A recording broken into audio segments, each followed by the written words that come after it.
10 દિવસ તમે જમીનની અંદર ખાડો ગારી અને એમની અંદર બેઠા 10 દિવસ અને ઉપર ઝવેરાવ આવ્યા નોરતા દરમિયાન બસ બે વાર અને એ અહીંયા જ તપ કરો આ જગ્યાએ એટલે પહેલા એમપીમાં 3 કર્યા, યુપીમાં 3 કર્યા, મહારાષ્ટ્રમાં 3 કર્યા, સાઉથમાં 3 કર્યા, કર્ણાટકમાં 3 કર્યા, 3 હરિયાણામાં, આમ 3 જગ્યાએ અલગ અલગ સમાધિ લીધી. આ ગુજરાતમાં મારી બીજી સમાધિ. અચ્છા, એ આ તપને શું નામ કહેવાય? ક્યાં નામ? સમાધિ. જવારા સમાધિ. માં ભગવતી. ઓકે. અને ભગવતીની જ સાધના કરવાની. બરાબર. એના સિવાય છે જ નહીં. આ ભગવાન તો પાછળ છે. તો 9 દિવસ તમારે કંઈ ખાવા પીવાનું નહીં? ખાવાનું નહીં, પીવાનું એટલે પાણી પીવું. પાણી કઈ રીતે મંત્ર જાપ કરતો આ બધું ઉકાઈ. ઓકે. આ ઉકાઈ જાય ને એટલે લીંબુ પાણી થોડું નાખી એટલે એની ઉર્જા ને આ લીલું રહે. ઓકે. મંત્ર જાપ કરવા તો મંત્ર જાપ તમે એમ ના કરી શકો. કારણ કે આ ગળું લીલું લે તો થાય.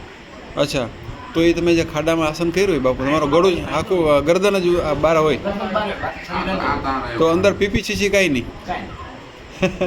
9 દિવસ એમ રહેવાનું.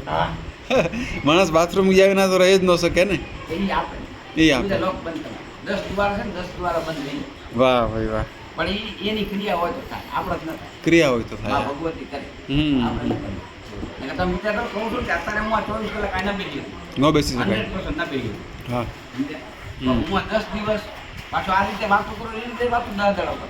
કોઈ એમ ના કે આ 3 દાડાની સમાધિ લાગે, 3 દાડા તમને એમ લાગે બાપુ નરમ છે, 3 દાડા સુધી આખું ન ખોલે. શરૂઆતના 3 દિવસ 3 દિવસ આખું ન ખોલે સમાધિ લાગે, એ ભજન પૂરું થઈ જાય એટલે ઓટોમેટિક આખું ખુલી જાય.